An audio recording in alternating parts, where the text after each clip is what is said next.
खानदानी है हेलो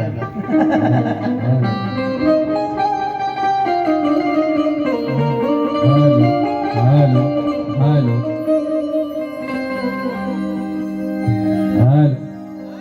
नियम के अनुसार हमारे वहाँ भाई बा राजकुमार, जब से हमारे बनी तब से राजकुमार का नाम थी बबुआ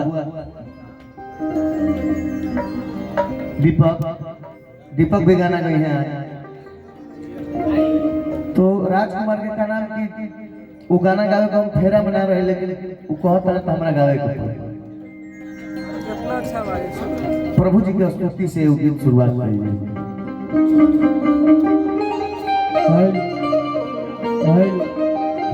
टेरेबल डाले रिटर्निंग उठा दे भैया। हेलो हेलो हेलो रिटर्निंग उठाई मंच पर टेरेबल डाल के हेलो हेलो। चलिए दूसरा कोरस देखिए।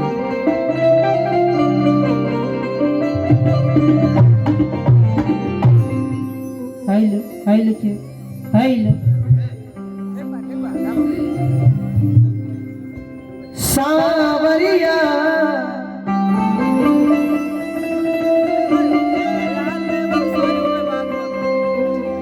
ए मोर सावरिया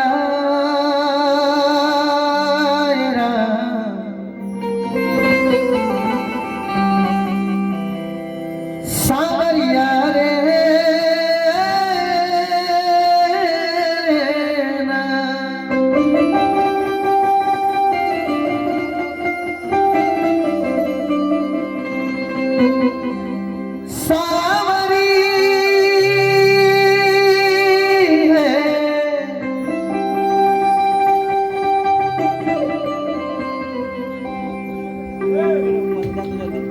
वक्रतुंड महारेखा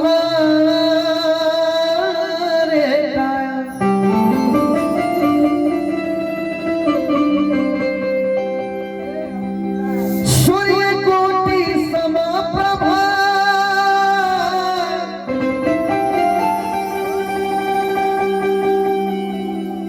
निर्विघ्नं कुरु मे देव सर्वकार्येषु सर्वदा।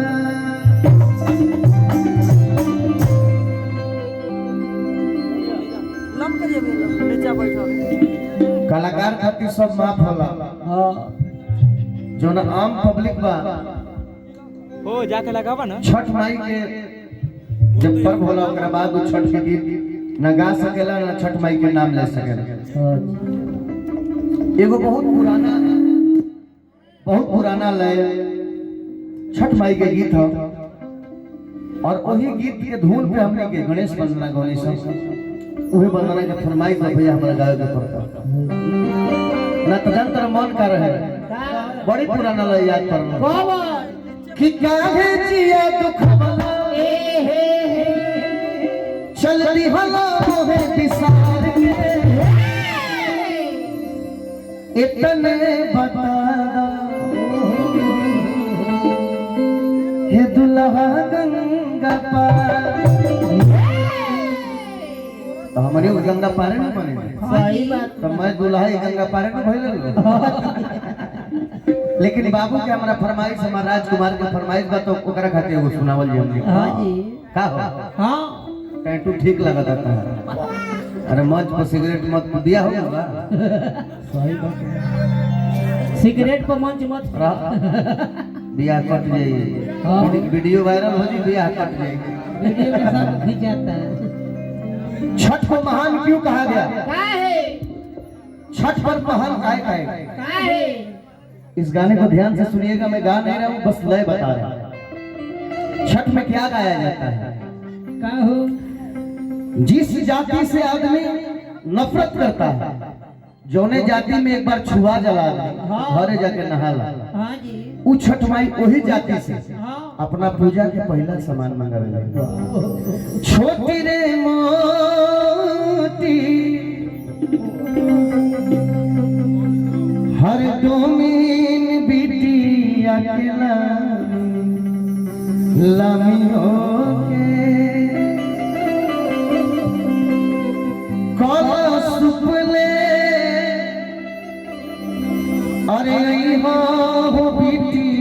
रागी या के होवे। उसी लाइन को हम लोगों ने गाया गणेश बमका के बजाया जाए कि सुमिरा नवा करी तुहार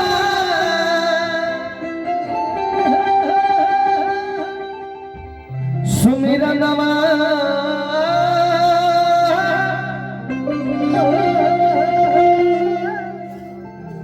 अरे करी तुहार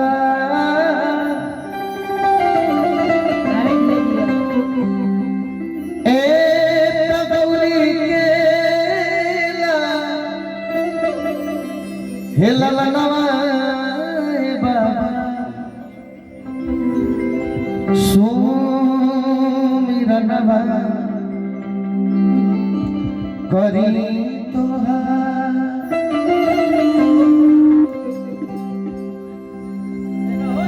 दिमाग भैया मेहकी पर कहे कि सांस मोट के भी चले। आरा बलिया बक्सर छपरा सिवान बने हाँ जी हम चाह कि गौरी केला नवाए बाबा सुमिरा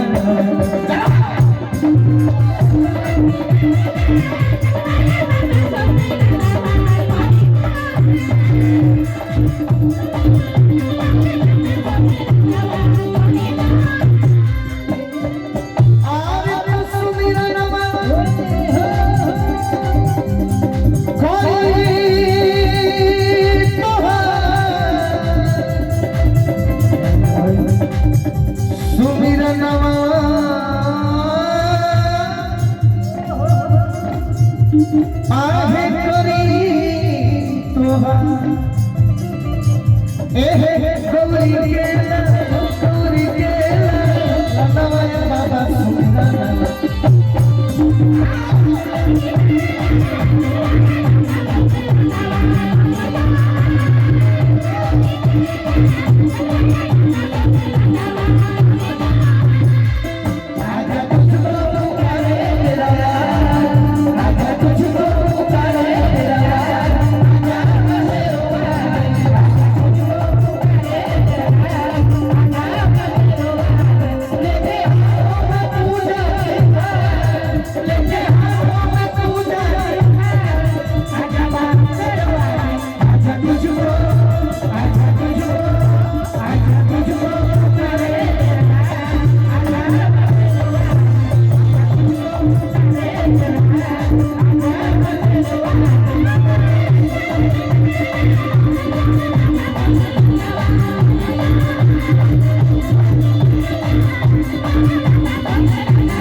फूल में न करे हले 2 मिनट रुक जाइए।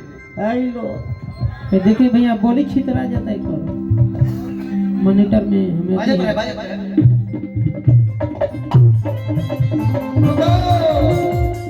हेलो आप सब कार्यक्रम में बैठे हाँ तो हर गायक का अलग अलग स्टाइल है गाने का। हाँ जी आज के समय में क्या हो चुका है क्या हो चुका है क्या कि आज कोई भी शुभ काम होगा हाँ जैसे घर में बेटा भइल बा हाँ चाहे कोनो लड़का के छठी होके हाँ या यज्ञ होके हाँ यज्ञ ऐसा कार्यक्रम हाँ जी चाहे भौजी के जन्मदिन हो यज्ञ ऐसे कार्यक्रम में क्या हो रहा है कतनो निमन गायक गावता हाँ अगर नचनिया लोग नहीं खे हाँ तो जानतर लोग क्या कहेला का मारे एकरा गावे अभी मारो झारंगा बा सार खत्म हो के एकरा बुक कर देने से वही तो दिन तना गया में सुनने को मिलता है। हाँ गया के लोग में जी गाली भी दे देते हैं। हाँ जी मार सारे एकरा गावे अभी थोड़े हाँ जी लेकिन उहे दुगो नचनिया बोली सा हाँ गायक है वो वाह हिला दे जोड़े ना हो सार के बड़ी ठीक लगई हवा लेकिन आज से 40 वर्ष पहले हाँ जब मेरे चाचा होंगे जब मेरे दादा होंगे हाँ इन लोगों का कोई काम नहीं था। आप लोग बुरा मत मानिएगा इन्हीं के कोनो काम ना रहे। काहे यहाँ से 40 बरस पहले योनी के जन्म कर्म ना भरे है। जन्म कर्म हुआ था, हाँ योनियों के 27। लेकिन आज से 40 पहले कौन आता था? सबसे पहले कौन आता था? टेंट पंडाल वाला। हाँ जी, इन्हीं के बात में जान हम टेंट पंडाल वाला लोग आवे। हाँ, उससे भी पहले कोई आता था। के आगे? वो करो से पहले हलवाई बुनिया पूरी बनाने वाला। देखिए गाना सुनते रहिए और मजा लेते रहिए। हाँ, अब हम बोली, हम ना बोली, तू बोली है। जानते हैं कौन आता था? के मैं इशारे में समझाता हूँ। हाँ, एगो जिला बा, कौन नाम ना धरब, गाड़ी दे लस हमरा के। जानते रह 40 वर्ष पहले कोई शुभ काम होगा तो के आवे?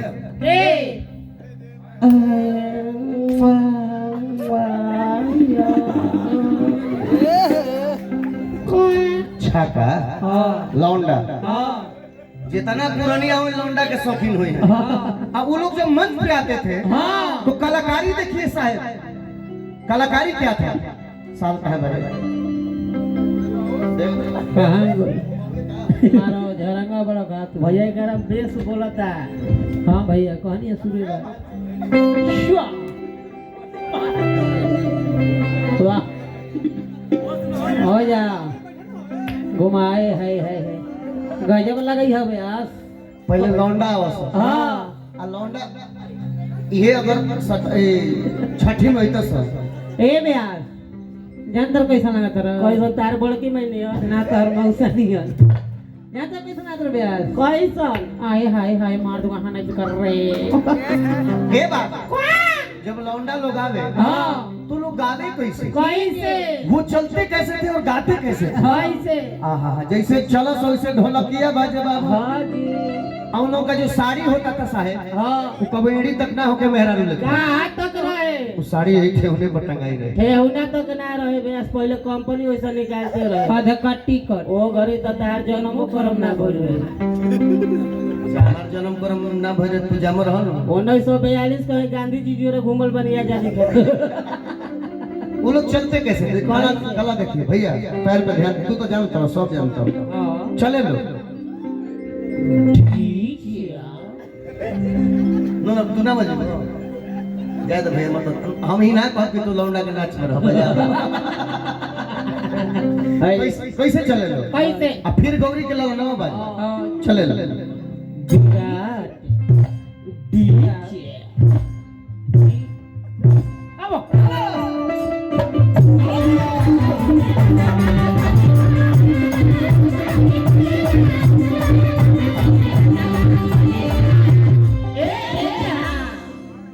आते आते को बात कह सकता कि आज जिन शुक्रगुजार ने हमें इस जेठुई गांव की धरती पे बुलवाया है, हमारे अजीत बाबू को लहे लहे दिल से, तहे तहे दिल से कला देखे स्वागत कर। अच्छा मजा होता तो हाला का ताली बजा लो भाई हो लो कह सके लहे लहे दिल से। कुछ ढकाई चाहे ना ढकाई भैया, भाई जरूर ढकाई लहे लहे दिल से, तहे तहे दिल से, कोमल कोमल दिल से, छोटे छोटे दिल से भैया शुक्रिया अदा करते।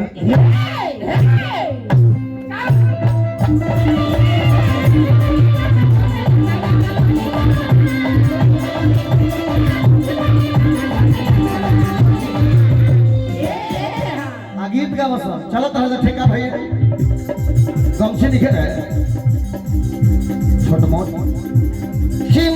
जाति पार्वती पिता महादेवा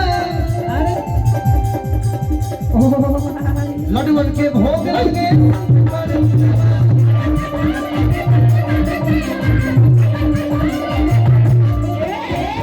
ऐसे के गए आरा बलिया बक्सर हाजीपुर के गो निहार ऐसे गेल के छपरा जिला है लोग। तो छपरा जिला के एगो भिखारी ठाकुर जी के लाइफ फेमस वो सही लोग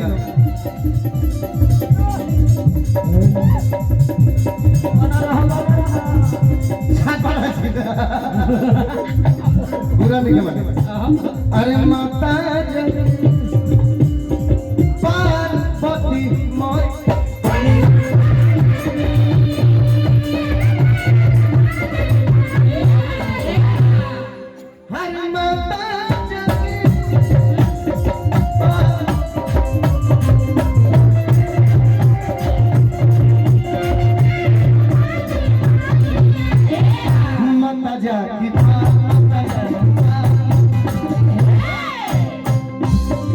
यही में कृष्ण भगवान का देख लाए मुरली में छेड़ लेगा नवा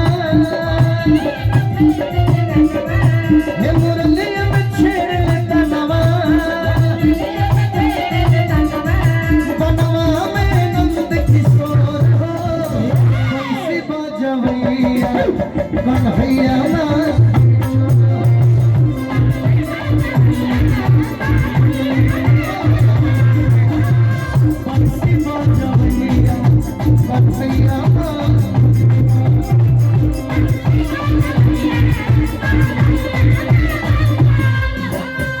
बंसी